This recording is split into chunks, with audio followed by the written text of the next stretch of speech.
Before we go further, I'd like to introduce a guest. I'd like to introduce God. God is here tonight, and I want you to meet God. But not the God of the Roman law, the God that we've been subject to, the God that rules the world today, the God that George Bush and Tony Blair said that they were serving. And here he is, God, gold, oil and diamonds.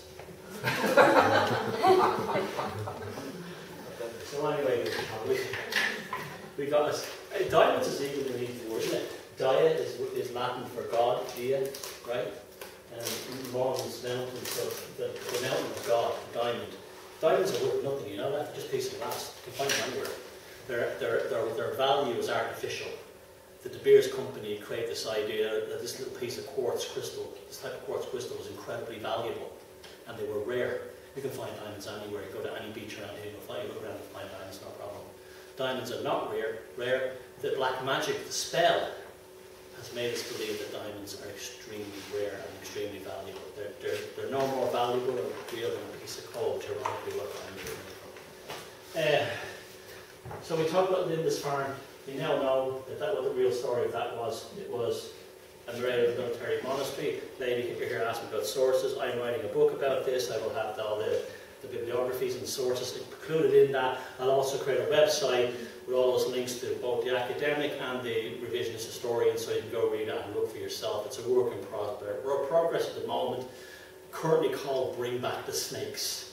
It's a kind of a, there's nothing up yet, it's coming, but it will be kind of my foundation. And the reason why I call it Bring Back the Snakes is because I told you St. Patrick drove the snakes out of Ireland. Well, I'm trying to bring them back in. And that's why I call it Bring Back all our snakes.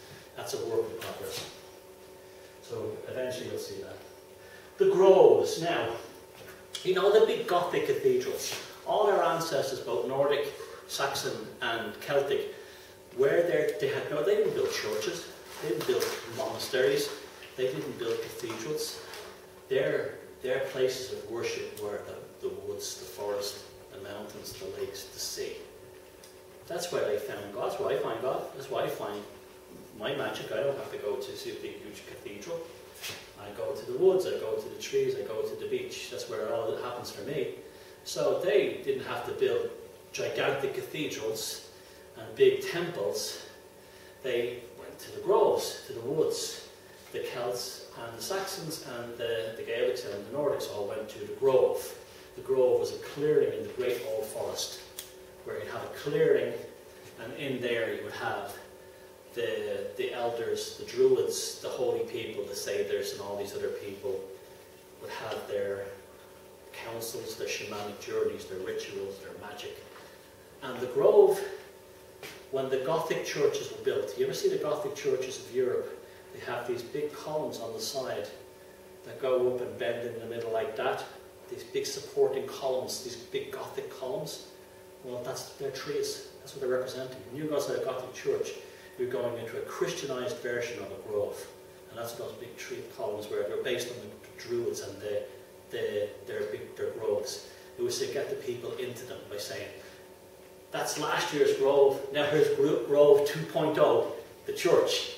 And that was the idea, a software upgrade, a hardware upgrade. They're always playing with us, they're always giving us alternatives.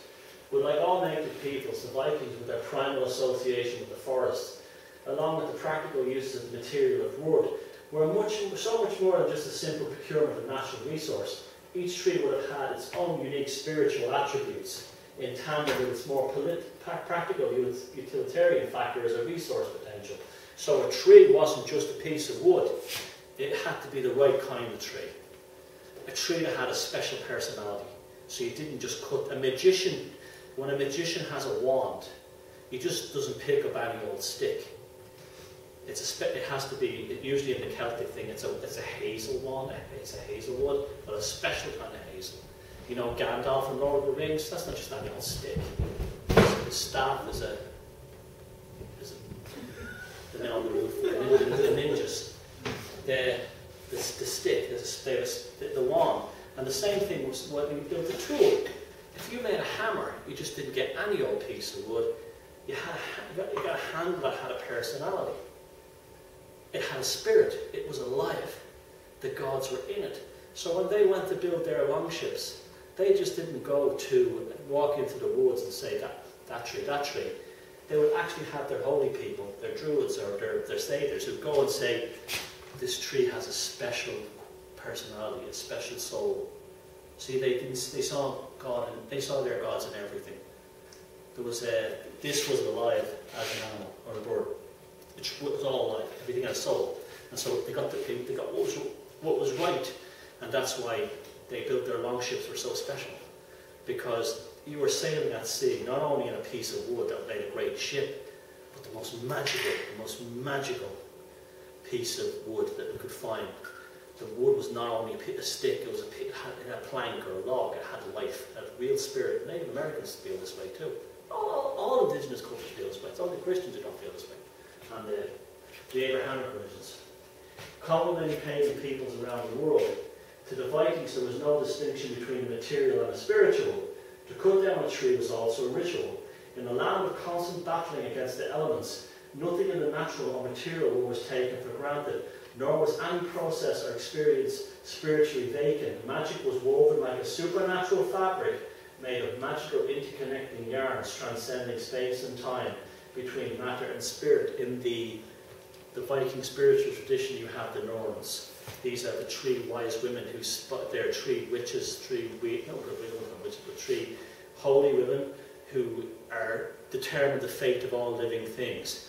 And what they do is, when you were born or when an animal was born, they weave your life into a fabric, into a yarn, spinning the yarn, and that's what the Norns did. Must be working on that.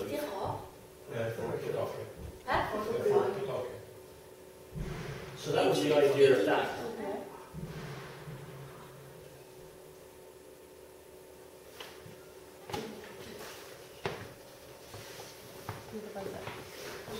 Just keep it.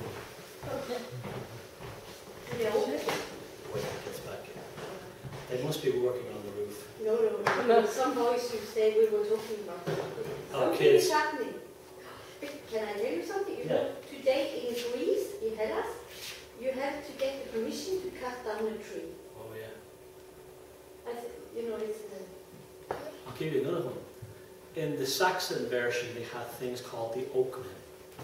The Celts had them as well, but they were very powerful in the Saxon world, and they were basically shepherds of the forest, and they were like forest rangers, and they looked after the trees and they made sure the trees were happy, and they took care of them, and they believed the trees were alive. They believed the trees were like their relatives, their family, and they were in the service of Hrumar, who was Thor, and they were called the oakmen.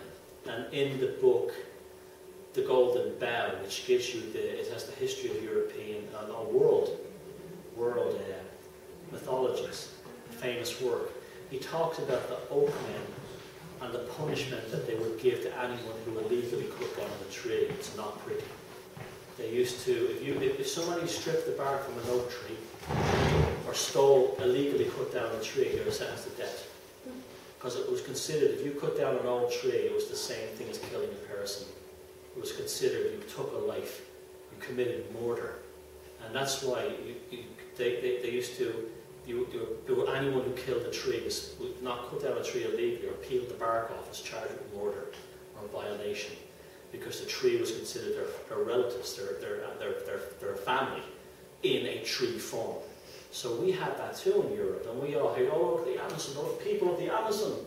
They have these beautiful traditions where they're connected to their forest, and they're so much better than us Europeans. We don't have this. But we did have it. You know that film you showed me about what is man, and I said I should read about a psychopath. Same thing. They're always telling us that we're all bad, but it's only some of them. They're the ones at the top are bad. We're not all bad. But Thor and the Oakmen, that was a kind of a concept that they served Thor to protect the trees. And so that's why trees were sacred. And that's why you would never clear a forest. And that's also why Europeans and Americans are kind of upset about the Amazon when they hear about it.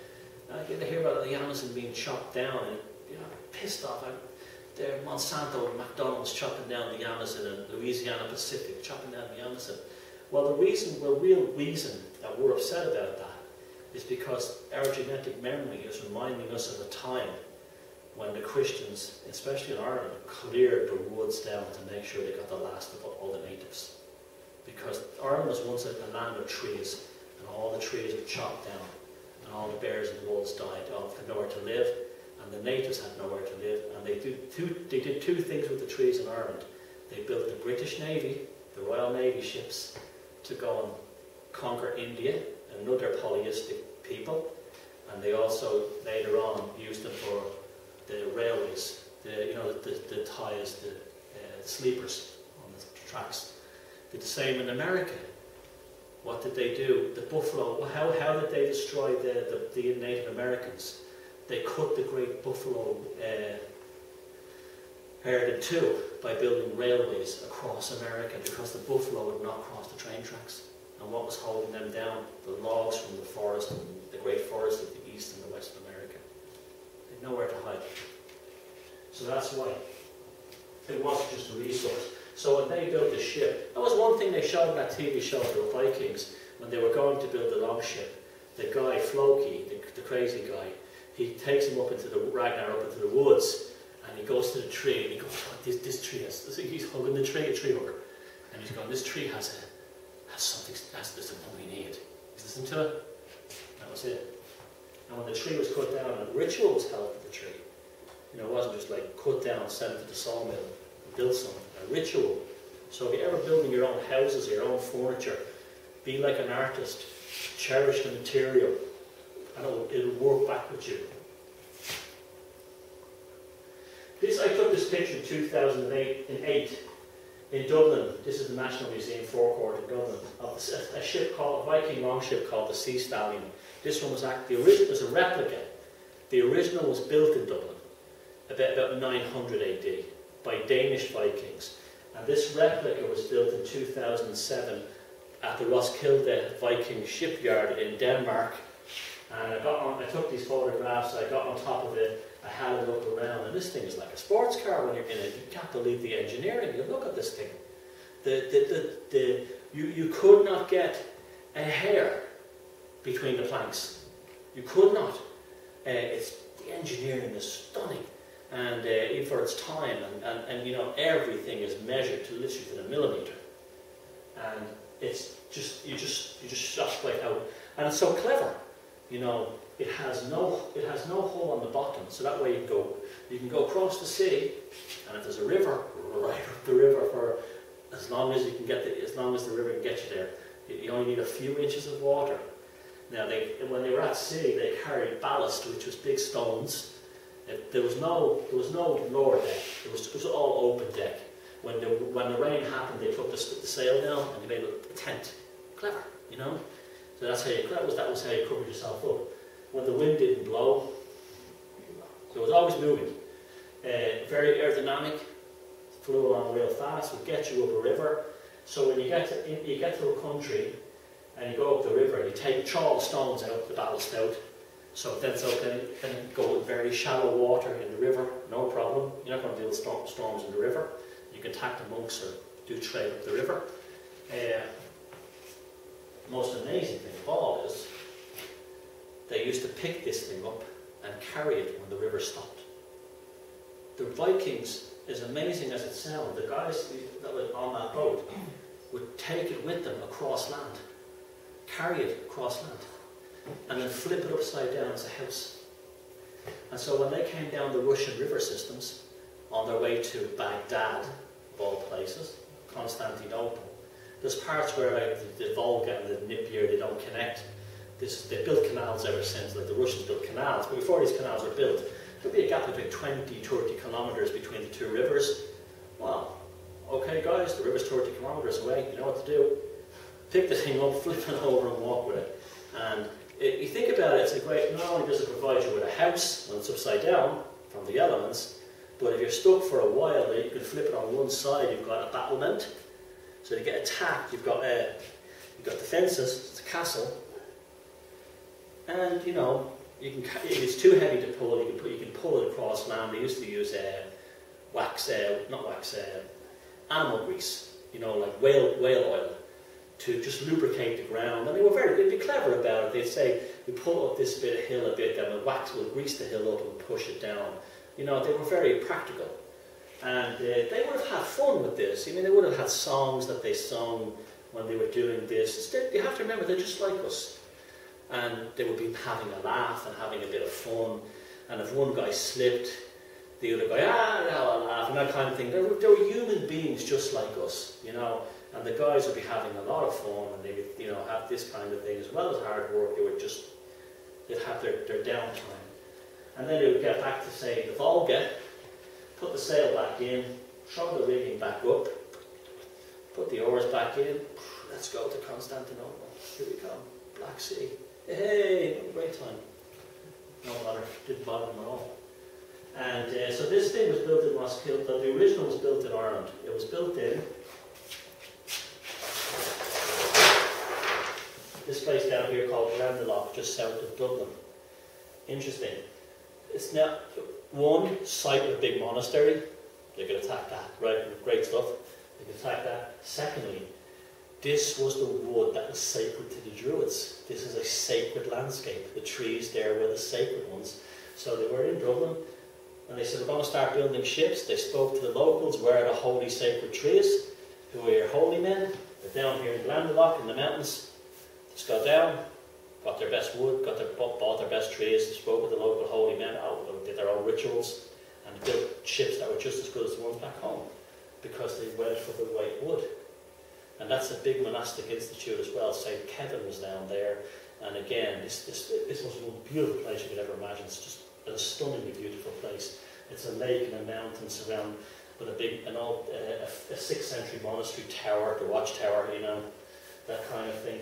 And they got the wood from there, so not any old wood would do. And that's when I was standing in this thing. I walked the whole length and back, and it held about 70 people. And the goods were also, as they got goods, they removed the stone, so the goods became the new ballast. You understand? So they never wasted anything. They never wasted it. They never wasted a thing. And that's just amazing. When you stand in these things, you say, this thing is over 1,000 years old. Get out of here. It's like a sports car. It's the way it's designed. And the Christians had nothing like this. They literally had, you know, the Vikings had a Ferrari, and the Christians were chasing them in a, I don't know, a Nissan Micro or a Lada. You know, literally that's what that was against. And imagine the confidence you would have. Yeah, come on, do your worst. God will obey our law. Come back. Okay, now their view of the world was different than ours. But again, this whole area, look at this now. This whole area here, from the west coast of Norway, we're down here somewhere, aren't we? Down this area. All this area here, between Shetland and Orkney, around by the Hebrides in Scotland, down through the Western Isles, around Northern Ireland, by the Isle of Man, the Irish Sea into Dublin, that was the Silicon Valley of its day.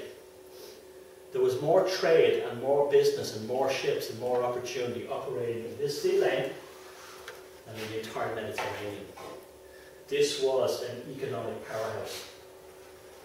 That was where opportunity and all the money in the world was at that time. This is where, if you wanted to be a young guy and you wanted to get in there on the big business, get yourself a long ship and start doing this, start trading on these routes here. And eventually they got into other parts of Ireland. They got all this coast here. They controlled the cities here, and then they built Limerick. And then this is the River Shannon here, and they went up the Shannon and they hit the. When they started hitting the monasteries on the coast, the monasteries started going inland. No good. They came up the rivers on the longships, and they still got them. And Clonmacnoise, which was the primary monastery in all these islands in the centre of Ireland here, the River Shannon, yeah, the Vikings got it. We got them. And the Isle of Man to this day is still a very Norse kind of place. They still have a Viking-style government there, a council. running the island. And so this was it. This sea lane here was the super highway. To a lesser extent, the ones from southern Norway to the east coast of England, this was the initial layout in Denmark. But this was it. This was the big one.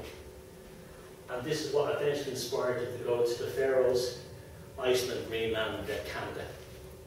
And they knew the earth was round because the Icelandic sagas talk about it. You always hear about, before Columbus, they all thought the earth was flat.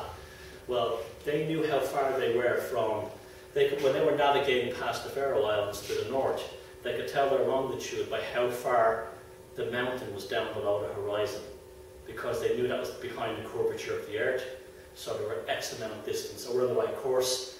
If the mountain was too low, we have to get closer to the island, so the mountain more, now we're the right distance, and that's how they did longitude. But it still doesn't explain how they got to Greenland. It's just incredible. They had abilities to sail it's almost impossible to understand. There's all kinds of stories that they had this thing called the solstein. It was a kind of a quartz crystal. One has never been found. It's just a story. Maybe it did exist. You held it up to a cloudy day. You could see the sun, so you knew where the sun was in the sky, and you could determine latitude, north-south. So it'd be like seeing the stars at night navigating. And they also had a primitive compass that floated in a pot of water that showed you north-south as well. But that only gives you latitude, north-south, right?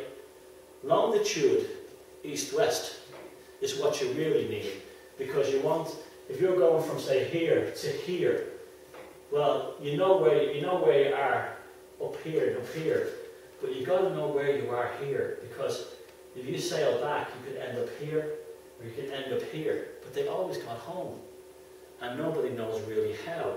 And it wasn't until the 1700s that the British Navy held a competition to invent a chronometer, a very complex computerized clock to actually calculate the minutes east-west of longitude. But the Vikings were able to do it 1500 years before that, and nobody knows how they were able to get back home. Now, okay, even if they had the compass and the solstein, that only gives them latitude. No one can explain how they figured out longitude up where they were, up north-south. Either they had senses and ability, they had supernatural senses. We won't say supernatural, but powers that human beings no longer have.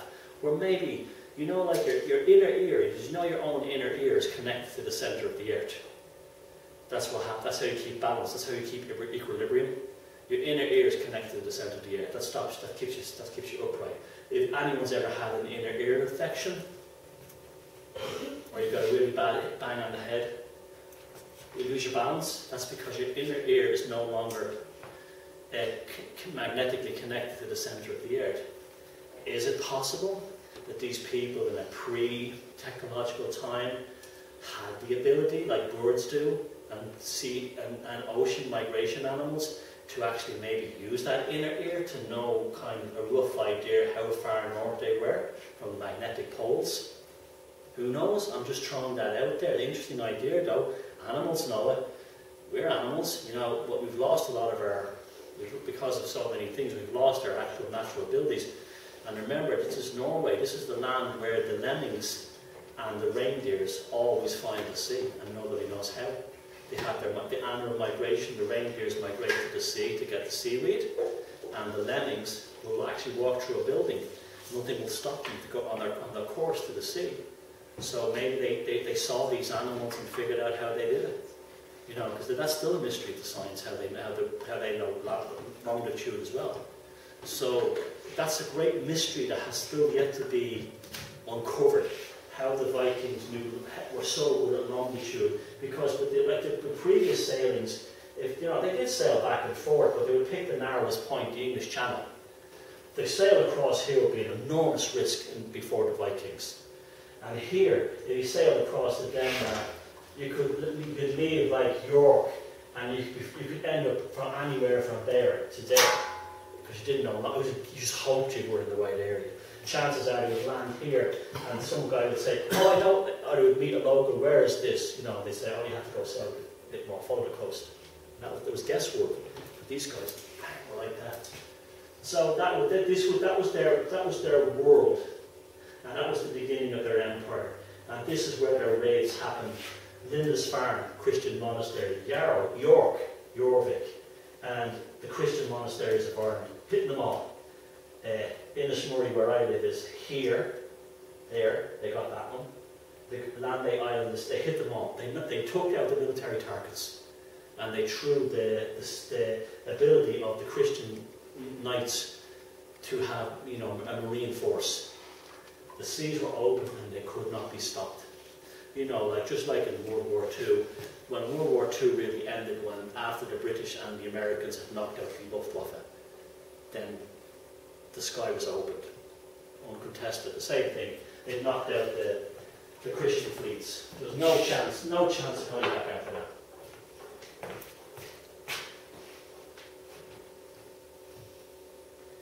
Now, so we have this idea of the Vikings and the people that were of the land couldn't defend the land because they were outnumbered by the power of Rome, so they became a people of the sea and the rivers.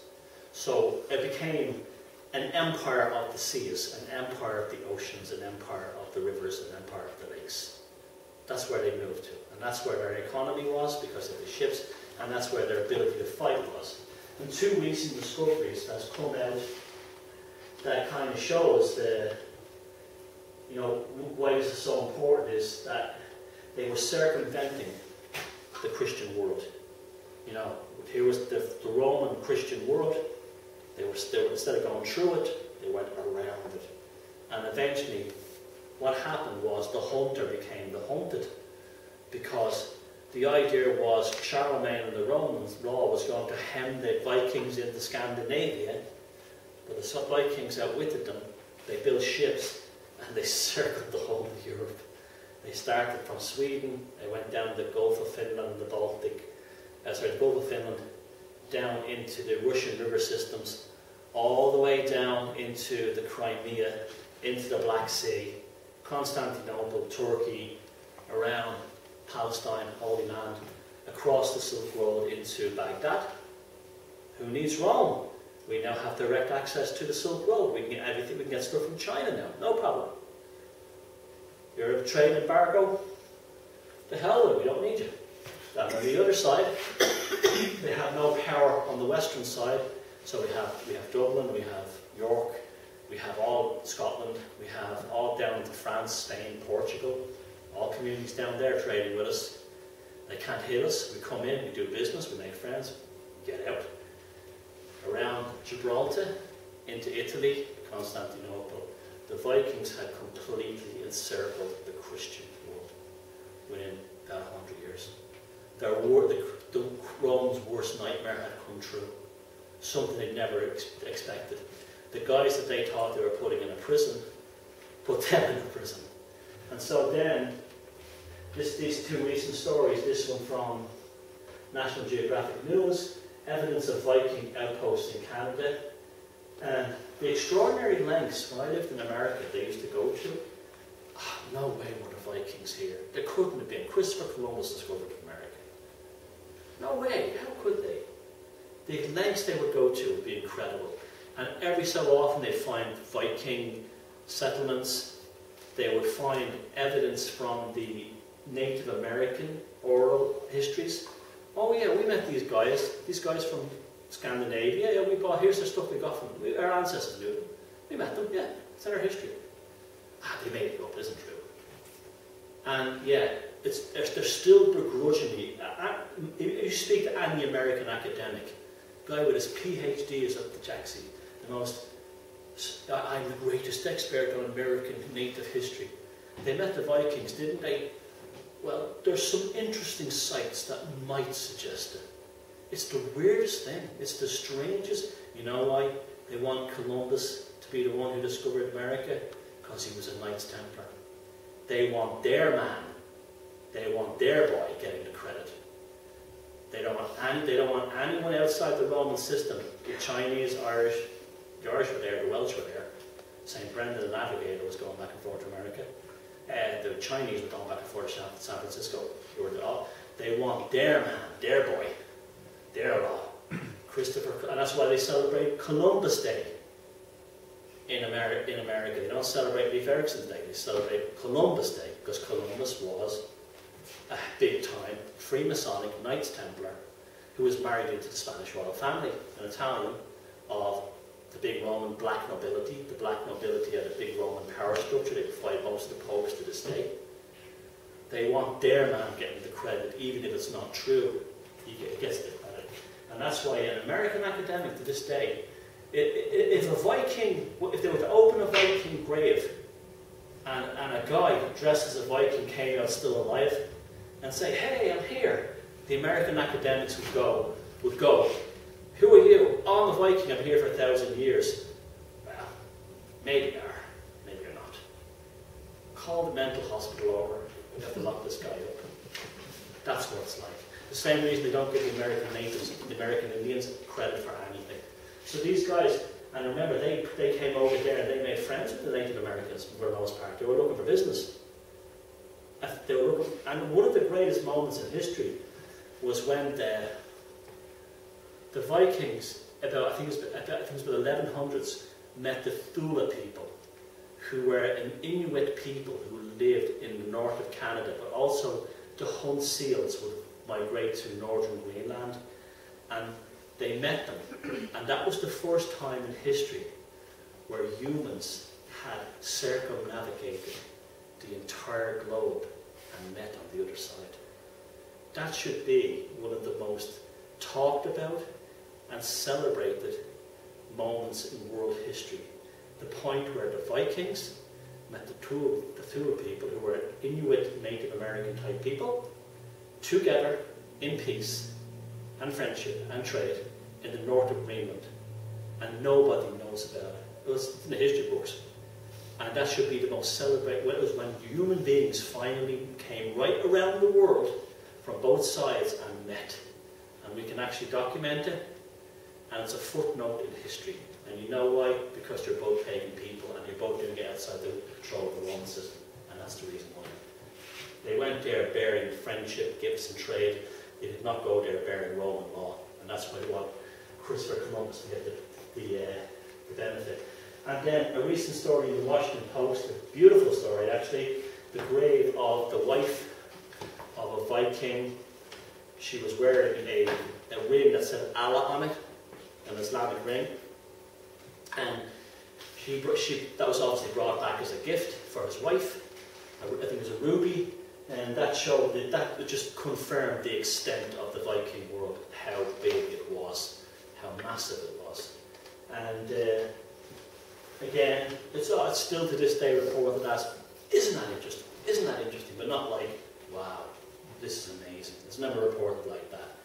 Now, and that's the reason why.